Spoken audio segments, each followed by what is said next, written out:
नमस्कार दोस्तों, स्वागत है राइज ऑफ भारत में। और आज का टॉपिक है हमारे फॉरेन मिनिस्टर जो जयशंकर जी है वो पहुंच गए ईरान। अभी सारे वर्ल्ड में इजराइल हमास से वार कर रहा है,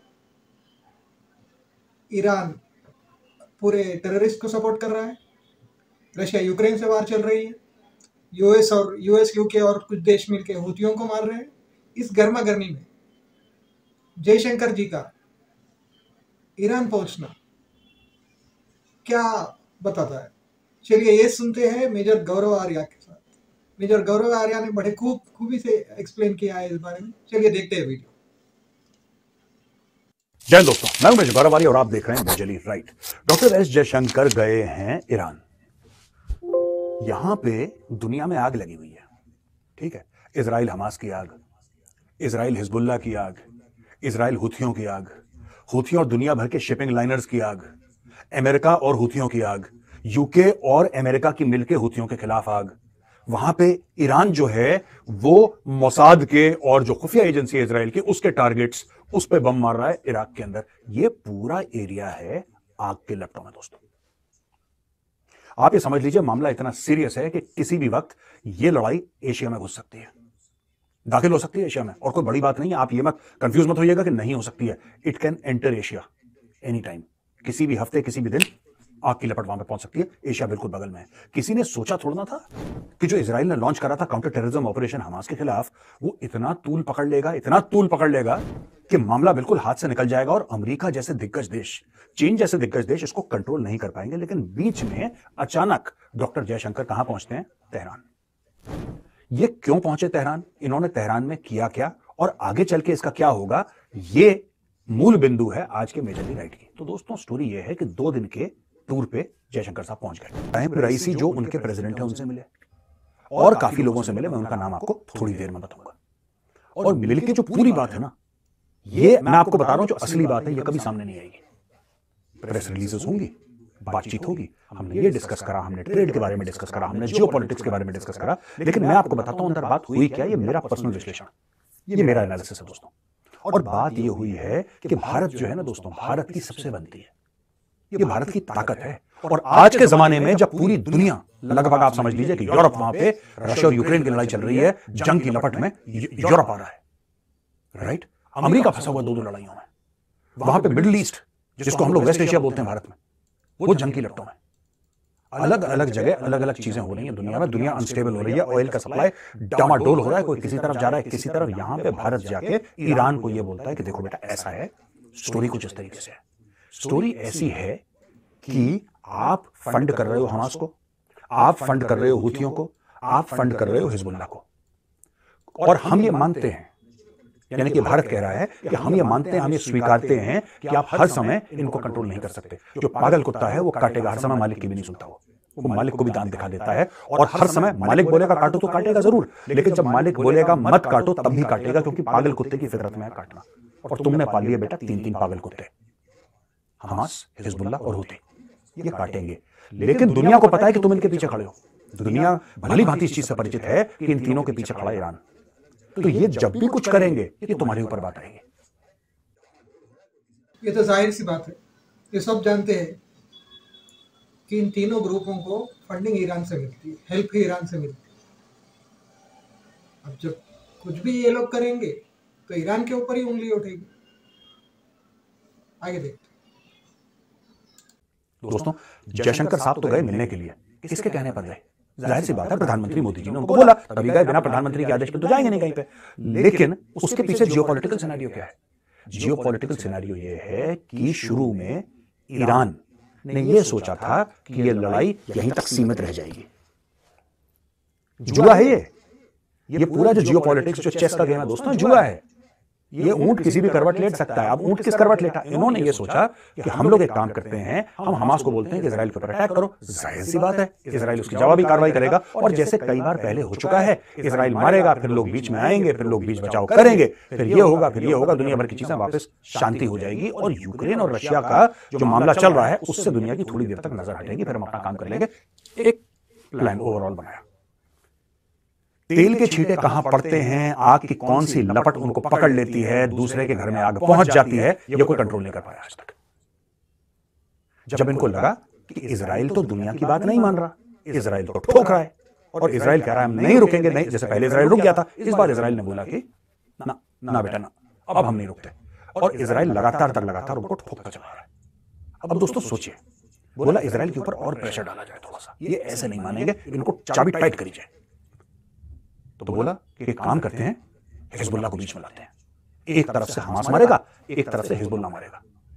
और क्योंकि जवाबी कार्रवाई इजराइल ने शुरू कर दी थी, ऑलमोस्ट सेम डे इजराइल ने जवाबी कार्रवाई शुरू कर दी थी, तो बोला कि ठीक है इजराइल एक तरफ मार रहा है, फिर इजराइल बढ़ जाएगा। जब इजराइल ने हिजबुल्लाह को भी ठोका, उसने बोला हुथियों को बीच में लाओ।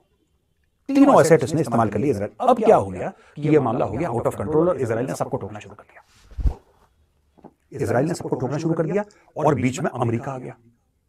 अब जब अमेरिका आया तो भाई ये जो हुती थे इन्होंने जहाजों पर अटैक करना शुरू कर दिया। अभी हाल ही में 2 अमेरिकन नेवी के वॉरशिप्स पर अटैक करने की इन्होंने क्रूज मिसाइल से कोशिश करी है, कर नहीं पाए लेकिन कोशिश करी थी, उन्होंने मिसाइल बीच में बर्बाद कर दी अमेरिकन ने।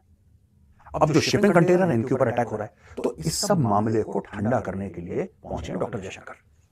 आपको क्या लगता है अंदर कोई ईरान के अंदर कोई यहूदी घुस जाएगा डिप्लोमेट में? नहीं, उनके डिप्लोमेटिक रिलेशन है नहीं इजराइल के साथ, वो घुस ही नहीं सकता अंदर, मार डालेंगे जान से।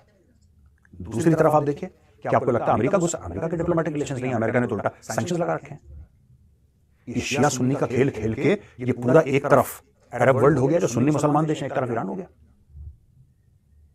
क्यों आपको लगता है कि ये सुन्नी मुसलमान देश ये फिलिस्तीनियों के साथ नहीं खड़े? क्योंकि उनको पता है कि पीछे खड़ा ईरान, और इनकी लड़ाई बहुत पहले से चल रही है। इनको पता है कि मुस्लिम ब्रदरहुड है जिसने जन्म लिया था इजिप्ट में यानी कि मिस्र में, उसका पूरा क्या रोल है पढ़िएगा कभी, तब आपको पता लगेगा। बड़ी इंटरेस्टिंग चीज है। मुस्लिम ब्रदरहुड क्या थी, इजिप्ट से उठकर आई थी, उसने करा क्या क्या बड़े बड़े कांड करे, उसने कितना टेररिज्म करा है मुस्लिम ब्रदरहुड ने। तो दोस्तों ये सब अरब देश जानते हैं अच्छे तरीके से, ये सब अरब स्प्रिंग के काटे हुए हैं, ये अरब स्प्रिंग के जले हुए हैं। इनको पता है कि अब छाछ भी फूक फूक कर पीना है। तो डॉक्टर जयशंकर जो गए ना वहां पे, डॉक्टर जयशंकर ईरान को समझाने गए हैं। हाँ, उन्होंने बात करी अपने जो काउंटर पार्ट है वहां पे फॉरेन मिनिस्टर, उनसे बात करी, फिर डॉक्टर जयशंकर ने बात करी और लोगों से। डॉक्टर जयशंकर ने चाबहार पोर्ट की बात करी, क्योंकि ईरान में कोई इन्वेस्टमेंट नहीं करना चाहता, या तो चाइना करेगा या भारत करेगा। भारत डेमोक्रेसी है और जाहिर सी बात है कि ईरान हर समय, ठीक है, चाहे भारत से दुगना इन्वेस्टमेंट कर दे ईरान में, चाहे चीन भारत से दुगना इन्वेस्टमेंट कर दे, भारत की इन्वेस्टमेंट की ज्यादा इज्जत है। क्यों इज्जत है? एक तो हमारी कल्चरल टाइज बहुत पुरानी है, दूसरी चीज ये है कि उनको पता है कि प्रेडेटरी इन्वेस्टमेंट नहीं है भारत की। भारत गुर्दा कलेजी नहीं मांग लेगा कल ईरान से। अगर भारत ने 10-15 अरब डॉलर डाल दिए तो भारत ये नहीं कहेगा कि अच्छा देना जरा, अपनी बाईं टांग देना जरा, अच्छा बाईं टांग दे रहे हो तो अपना कंधा भी दे दो काट के। भारत ये सब नहीं करता। सही बात कह रहे हैं, क्योंकि भारत सबको लेके चलना चाह रहा है। चीन के वैसा नहीं जो हर देश को कर्ज तले दबोच रहा है। चीन क्या करता है, कर्जा दे दे के पूरी कंट्रीज को कंगाल कर दे रहा है, उसके कर्जे तले दबोच दे रहा है। ये कर रहा है चीन। आपने लंका में देख लिया, आपने अफ्रीकन कंट्रीज में देख लिया, वही तो किया उसने। और वो हमेशा यही करता है। अभी मालदीव नया, उसका नया पपेट बन गया है, नया टट्टू है। आगे देखते हैं। तो भारत से हाथ मिलाना आसान है। तीसरी सबसे बड़ी बात यह है कि अब ईरान को लग रहा है कि मामला फैल रहा है, क्योंकि जो बाइडेन ने ईरान से बात करी और जो बाइडेन ने ईरान को यह बोला कि देखो मजबूर मत करो, नहीं तुमसे जंग लड़ना, हम चाह नहीं रहे कि हम तुमसे जंग लड़ें, लेकिन प्लीज हमें मजबूर मत करना, मजबूर करोगे तो निपटा दिए जाओगे। अमेरिका के बड़े बड़े एयरक्राफ्ट कैरियर, वहां पे सबमरीन, वहां पे डिस्ट्रॉयर, स्टेल्थ एयरक्राफ्ट, दुनिया भर का हथियारों का जखीरा वहां पे पड़ा हुआ है यार। एक हल्का सा राइट टर्न लेना और ईरान गायब। एक हल्का सा राइट टर्न लेना, कोई कुछ नहीं कर पाएगा, चीन बीच में नहीं आएगा। अगर अमेरिका उतारू हो गया मारने पे तो बॉस मारते मारते मारते सुन्न कर देगा। और ये बड़े पोलाइटली, बड़े तमीज के साथ अमेरिका ने ईरान को समझा दिया है। और इसी बात को हल्के रूप से एक दोस्त की तरह कहने के लिए पहुंचे डॉक्टर जयशंकर। चाबहार पोर्ट का हवाला दिया कि हमने अरबों डॉलर इन्वेस्टमेंट करी है, क्या होगा हमारी इन्वेस्टमेंट का बताओ। तो आपने बोला आओ जी आओ आओ ईरान में इन्वेस्ट करो। जब कोई ईरान में इन्वेस्ट नहीं कर रहा था तो आपने हमें बुलाया, हमने बोला ठीक है यार, कोई तुमसे बात नहीं कर रहा, हम इन्वेस्ट करते चलो। लोगों ने हमें बोला कि ईरान को यार दूर रखो, ये तुम्हें फंसा देंगे बीच में। हमने बोला नहीं कोई बात नहीं, हमारे भाई हैं। हमने आपको भाई समझ के इन्वेस्टमेंट करा, दुनिया के सामने आपकी पैरवी करी, दुनिया के सामने आपका केस लड़ा, और आप अब ये कर रहे हैं कि आतंकवादी संगठनों से ये कह रहे हैं कि इसको मारो इसको। आपने दुश्मन और दोस्त में फर्क ही नहीं रखा। आपने जो गलत करा इजराइल के खिलाफ वो तो बात ठीक है, वो एक बात समझ में आती है कि आपकी दुश्मनी है, आप लड़ रहे हैं इजराइल के खिलाफ, आप तो सभी को बम मार रहे हैं। तो दोस्तों इसमें ना 2-3 बात हो गई है बड़ी। वो जो इनिशियली बड़े बड़े प्रोसेशन निकलते थे ना 1-2 लाख के, कि फिलिस्तीन के लिए दिल दुख रहा है हमारा, आपने देखा है पिछले 1 महीने से कोई बड़ा प्रोसेशन नहीं निकला। आपने देखा है किसी को निकलते हुए कि हार्वर्ड में, कहीं ऑक्सफोर्ड में, कहीं लंदन में, कहीं फलाना ढंग का कोई बड़ा प्रोफेसर निकला नहीं, क्योंकि जब तक यहूदी मर रहे थे तो दुनिया ने बोला कि नहीं यार, ये तो हमास वाले ठीक ही हैं, यहूदियों को तो मार रहे हैं, चलो कोई बात नहीं। Much of the liberal left world supported the Palestinians. Today, nobody is supporting the Palestinians. क्यों? क्योंकि जो पैलेस्टीनियंस के सपोर्ट में थे वो दुनिया भर के शिप्स को मार रहे हैं। और यही स्टोरी समझाने के लिए डॉक्टर जयशंकर पहुंचे हैं तेहरान कि बेटा अभी भी वक्त समझ जाओ, क्योंकि अगर तुम नहीं समझे और तुम नहीं समझे, फिर जिन जिन को तुम परेशान कर रहे हो ये सारे के सारे हल्का सा दाएं मोड़ेंगे और तुम्हारा गुड नाइट हो जाएगा। तो देखा आपने डिप्लोमेसी कैसे काम करती, यानी कूटनीति अपन कहते। तो भारत एक सुपर पावर भी बनता जा रहा है और सॉफ्ट पावर तो पहले से ही है। तो जयशंकर जी पहुंच गए डिप्लोमेसी से। ये सब जो चल रहा है मिडिल ईस्ट में, जो वार के अभाव पड़ रहे हैं, ये सारी दुनिया पे पड़ रहा है वार का अभाव। तो इसमें कौन है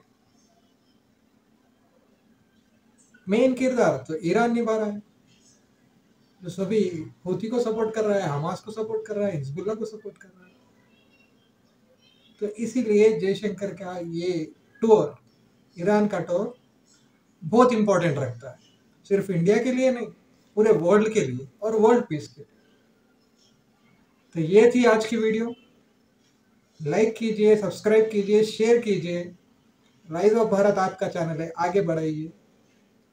नमस्कार, जय हिंद।